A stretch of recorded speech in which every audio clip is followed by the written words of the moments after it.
Hi guys, today we're going to be doing the transmission fluid, filter, and gasket change on the 2015 Chevy Silverado 2500 HD with the 6-liter gas and the 6L90 transmission. I'm going to be using the Valvoline, I guess it's like a newer Valvoline extended protection. I used it on my Colorado like a week ago or 2 weeks ago. So far so good. So it's a couple bucks more, and supposedly it's like better than the regular red jug. So I'm going to be using these again. I bought 3 jugs total because right here on the filter box, it says that you're gonna need 9.5 quarts. So I mean, 3 jugs at 4 quarts a piece, right? So that's like 12 quarts, something like that. So that'd be perfect. I'm gonna have way more left over. Hopefully I won't need to use the leftover. But that's the part number. Make sure it comes with the actual, before you leave the parking lot of the parts store, make sure it actually comes with the little seal. The seal should come off, right? It usually comes like just in the box. There's also instructions in there, stuff like that, but those instructions are more like general. They're not exactly for this particular application.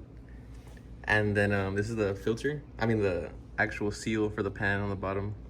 I decided to get a new one just because this truck is pretty high mileage, has like over 220,000 miles. That's the part number. I got it from AutoZone. I got everything from AutoZone because AutoZone is doing, like, when you sign up for the membership, you get 20 bucks off after like 5 purchases of $20 or more. So it was working out for me. They had what I needed. So let me get under the truck and I'll show you how it looks. All right, so this is from the driver's, underneath the driver's door. You can slide down here. That's gonna be your engine oil filter. There seems to be some writing here. I wonder if that was like the previous owner of this vehicle or something. But there's the engine oil filter, engine oil pan. Behind it, on this 2015 with the 6L90, it has some oil coolers. So you can see with the transmission right there, those lines go to the front.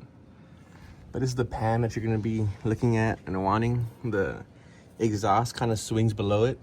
So hopefully it doesn't get in the way. We'll find that out right now. There's gonna be these bolts going all the way around it. We're gonna take those bolts off and let, most of those bolts off, probably towards the back, because I have this truck up on ramps, as you can see. So the back side of this pan is actually the one that's a little lower. So I'll probably drop it down, make a huge mess on this cross member, the usual. And then let's get to that part. So let me go find the correct socket and we'll start to take off these bolts. All right, so then these bolts are 10 millimeters. So I got a 1/4 inch ratchet with a 6-inch extension and a deep 10 millimeter socket. I'm gonna start taking them off pretty much all the way around.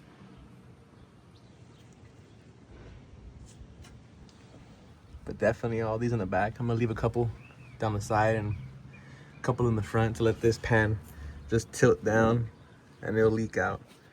It'll drain out. I'm gonna try to catch it. It's a bunch of fluid, so it's probably I think this is the biggest transmission I've done yet.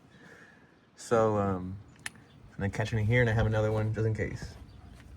So let me get these broke free and I'll show it to you. All right, so I got the pan down. So I did exactly what I told you all I was gonna do. I got a couple bolts. I got pretty much all the bolts out on the rear side. I got all of these bolts out, all of them, as you can see here, and then loosened up all the other ones by 1 turn. And then that pretty much allowed fluid to start leaking out, or to start draining out. And it drained all over the cross member and all over the exhaust, and it all came into my drain catch pan right here. So that was good. It was actually pretty controlled. I think it's pretty good design. And then I started to just loosen up. I started to work my way to the engine. I worked my way around with removing bolts on both sides evenly to allow the pan to drop more and more and more. And then at the very end, I had these like 4 or 5 bolts left over here in the back. I took out these 2 and I let it hang from just the corner ones, and that allowed most of the fluid to drain into the pan. And then I held it up even back. I kind of closed it back up. I held it up with my left hand, and with my right hand I took out these last 2 corner bolts, and then emptied out as much. I tilted it more, emptied it out as much as I can into the pan, and then took out those 2 bolts completely, and then took the pan off. And the exhaust pipe does not get in the way on my truck. Remember, mine is a 2015 Chevy Silverado 6-liter gas 6L90 transmission. So this, I think this is factory. This should be a factory cross, like a cross pipe right here for the exhaust, and it does not get in the way. I was able to take it out easy peasy. Right now I'm gonna look at the pan, and I'm gonna compare the gasket to the new gasket. All right, as you can see here, my pan looks pretty good. I think I got lucky. You know, I don't see any like big metallic pieces in here or anything like that. So that's pretty cool. I'm glad that I got that. I think the previous owner of this truck, you see this paste right here? That's gonna be normal. I think the previous owner of this truck did pretty good maintenance on the vehicle from what I've seen. So I think I got lucky on that. 200,000 miles, and I think they kept up with their maintenance. So I'm gonna clean the pan like I do in my previous videos I've shown you. That I use like brake clean and stuff like that. And let the brake clean completely evaporate and wipe it down once more before you actually reinstall. That's like a key note. Don't put any like wet brake clean when you're reinstalling stuff. I'm gonna clean the magnet. See how the magnet has all this, it's like paste, it's like metallic paste from all the friction material and stuff like that on the clutch pads and everything in the automatic transmission. But yeah, like how I was saying earlier, this looks pretty good. I'm gonna clean it all out and everything. And the best thing to do is like take off your seal, like easy peasy. Like don't rush it, because then it'll snap apart if you're trying to reuse it. Because supposedly these are reusable. For peace of mind, I'm not gonna reuse mine. So I bought a new one, and I'm gonna compare them. Always compare them when your new one is still in the box or like in the bag, because then they won't take it back at the store if you like open it up. So I'm laying it over right here so I can actually show y'all that it seems to be pretty dang on. Yeah, it should be the genuine one. So I mean, it should be right on the money. Let me line it up perfect so I can show y'all. Like I'm lining it up right here. That's the part number again if you need it. Lining it up right here. I think the only thing that's stopping me is the little nubs. Can y'all see the little nubs right here? Like there's also one in the bag, so can't line it up on the dot. But yeah, I mean, 10 out of 10. I recommend y'all buy this new gasket. It seems to be lining up just right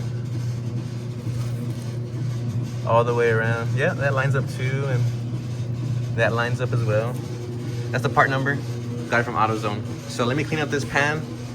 Let me put the new gasket on there, and it clips in with these little clips. So that's pretty cool. GM designed it pretty well on that. Let me clean up this pan, and I'll get back to you when I'm back under the truck. Oh, and I'll show you all the dirty filter in a little bit.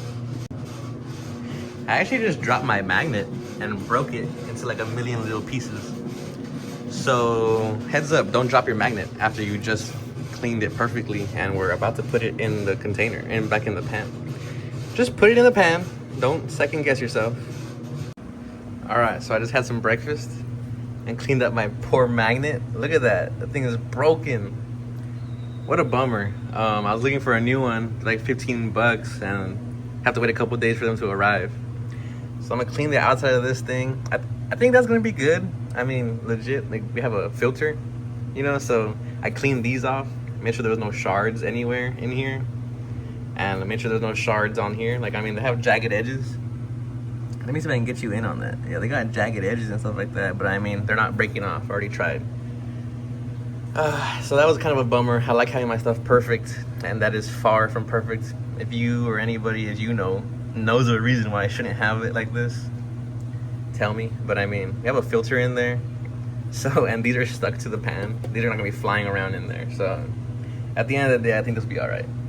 Just kind of a bummer, because I like having my stuff real original and perfect. So I'm gonna clean all the edges up on here and the mating surface on the actual transmission itself, and when I get down there, I'll show you.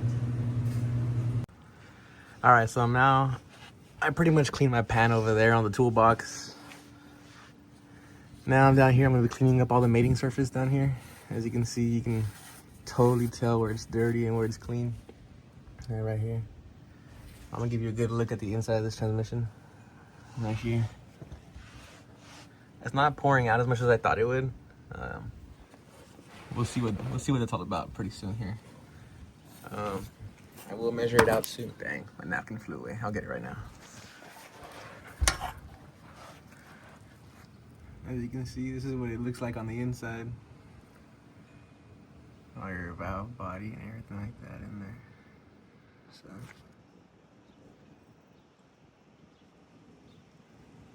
Yeah, we'll see. I'm just giving you a good look just in case you wonder how the inside of the transmission looks like before I close this back up after I clean it. But yeah, I'm gonna go around the entire perimeter of it, you know, perimeter, circumference, perimeter. I think perimeter is a better word. And clean it all off right here. It's a little dirty from all the road grime and everything, you know. Look at the inside of the filter. The inside of the filter looks pretty rough. I don't know if this is an original filter or not, but I think it's a replacement already, so that's good. That means they're actually replacing the filter on this thing.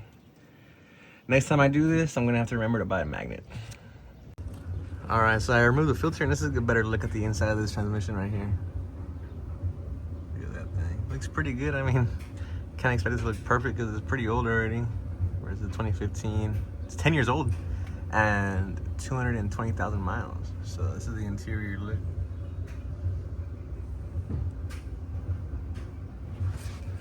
And the filter is right here. It actually is an AC Delco filter, so that's pretty cool. I wonder if this truck was either never maintained and just looks good by a miracle, or was maintained at the dealership every single time, or they use AC Delco parts every single time. So that's cool. I like that. Now it's time for usually the hardest part for me, and that's getting this seal out. That seal right there is where the neck of this filter goes right here. So this thing seats up in there. So I learned already. I was gonna try it with a pick once or twice, and then if that doesn't work, I'm just gonna get some pliers and yank it out. All right, so it was way quicker just to use these pliers. These are like the Knipex knockoffs from Harbor Freight, the Icon brand. For this specific transmission in this truck, I highly recommend getting these. These are straight enough and just long enough to bite into the edge. So you get a bite, kind of like twist it a little bit, and then pull down, and it'll pop out. So now I'm gonna compare them, you know, to the new one and the old one. They seem about the same size and everything, so that's what I care about. Yeah, they're about the same size. And this is the new filter right here. It looks exactly the same, so that's good too, or pretty much the same. I'm actually gonna throw this thing in the, this is trash, so I'm gonna throw that away. And then I'm gonna throw these new parts into the truck right now. Usually, last time I used a socket to pound it into my mom's minivan, like to evenly hit it in there. I think this time I'm gonna use like a little extension and just like tap it all the way around it, like that, until it goes up and it seats all the way in. I'll show it to you when I'm done. All right, I was able to get that new seal in there. It was actually pretty easy compared to others. I know on that Dodge Grand Caravan that I did, it was a lot harder to get it in there, but look, this is what I recommend using. 24mm socket on like this 10-inch extension. This is all half-inch stuff. And then you kind of just like put it in there like that, and then tap it in with a hammer. I use a rubber mallet, and I tapped it in there evenly. And trust me, that makes it go in way smoother, way faster, and a little more control. Don't try to tap it in around at first. I was trying to do that, like tapping it around and around and around the circumference of it, but it wasn't working out that good. It was more of a pain in the butt. Just try to tap it in evenly using that socket and extension. It'll go in there. Now, what I gotta do, let me see if my legs are long enough.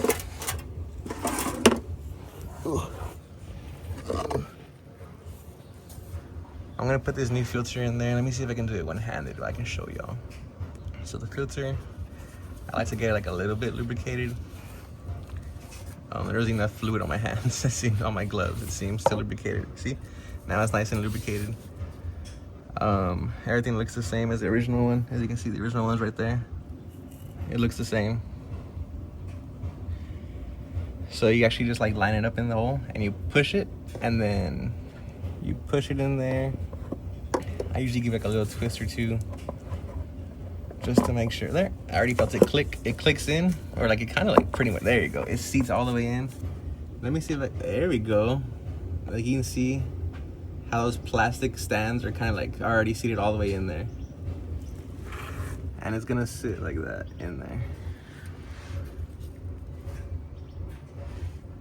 Let me see if I can get it in there. I think there's too much glare or something. But as you can see, the plastic stand is hitting right there where it's supposed to be. And it feels good. Make sure it's all square. Like you see how it's nice and straight. And make sure it's actually straightened out a little more. It's straight along this line.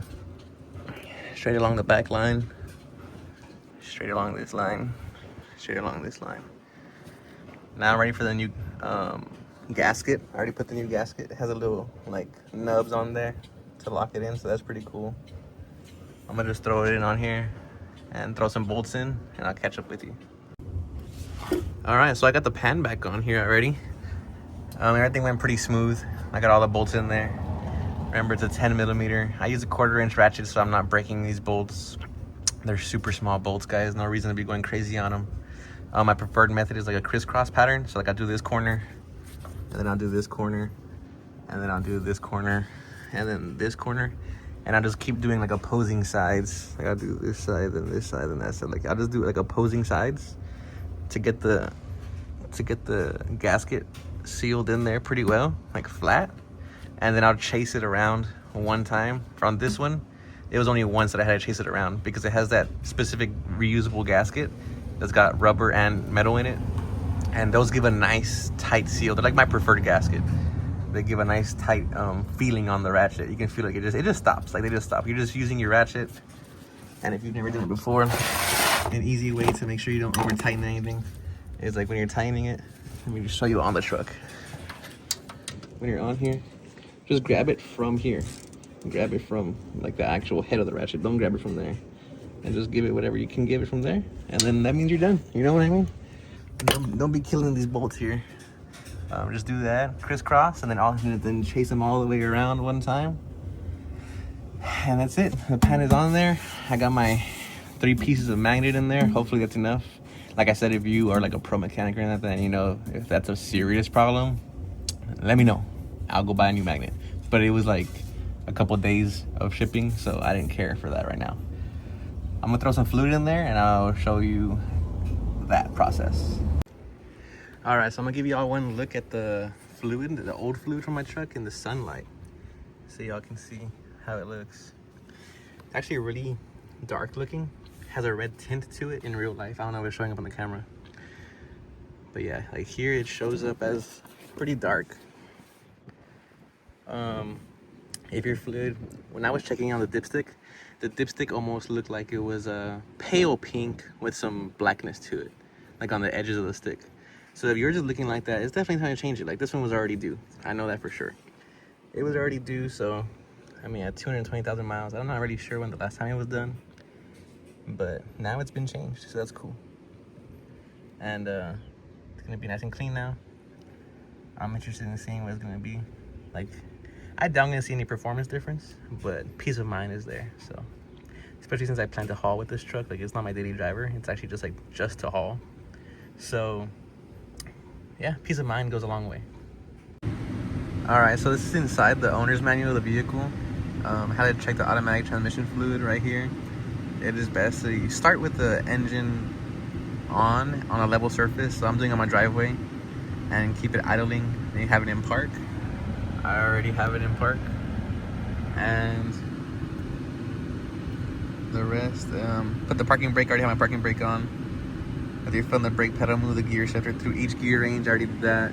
Pausing for 3 seconds, so that pretty much allows the fluid to go into all the, like the solenoids to open up, and for the fluid to go into all the valve body down there for each gear. Allow it to idle. It's been idling really good for a while. And I actually took it on a drive right now. I put about 6 quarts in it, and I have the box recommended 9.5. So I took it, but I don't know, it looked pretty good on the dipstick.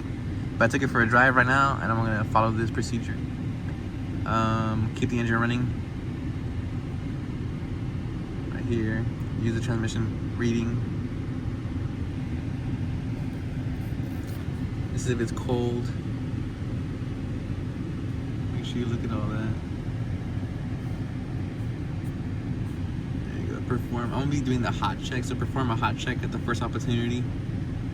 So for me, mine's already at 171 on the dashboard. It's saying 160 to 200 degrees Fahrenheit.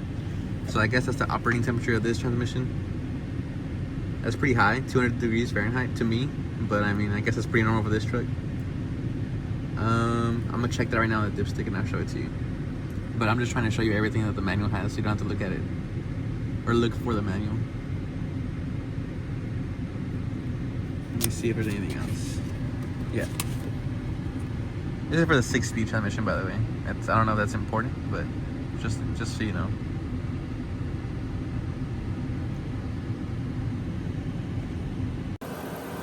All right, so I just checked mine. Mine's sitting at about 170 degrees right now. It's idling in park. And as you can tell, well, it did have this little fluid right here on the napkin. It was at the little red hole at the top mark of the hot cross hatching. So I believe it's pretty good. My fluid does look a little dirty because of the remaining fluid that was in the system. But I mean, I'm gonna check it once or twice again. But so far, so good. I did only use, I ended up only using about 1.5 of these jugs. I have about that much left over. So you do not need, in my experience with this time, the box for the filter said 9.5 quarts, but it took more, like there's 4 in the other one and about 2 used up here. So 6 quarts for my change. Yours might vary. But yeah, so if yours does not take 9.5, I guess don't be surprised. But yeah, so far so good. I'm gonna take it for another drive right now. I'm gonna go around town and a little bit of stop and go traffic to make sure it gets nice and warm, and check it again when I get back. But as of right now, that's pretty much it. So thanks for watching. If you have any questions, put them in the comment section. And back to my magnet thing, my dog Kenny Rogers. But back to the magnet thing, I think it'll be pretty fine. I still had 3 good chunks of magnet in there, and we'll see. So if it does mess up, well, I'll let y'all know. I'll make a video on it, but hopefully not. Fingers crossed. Thanks for watching, and that's it.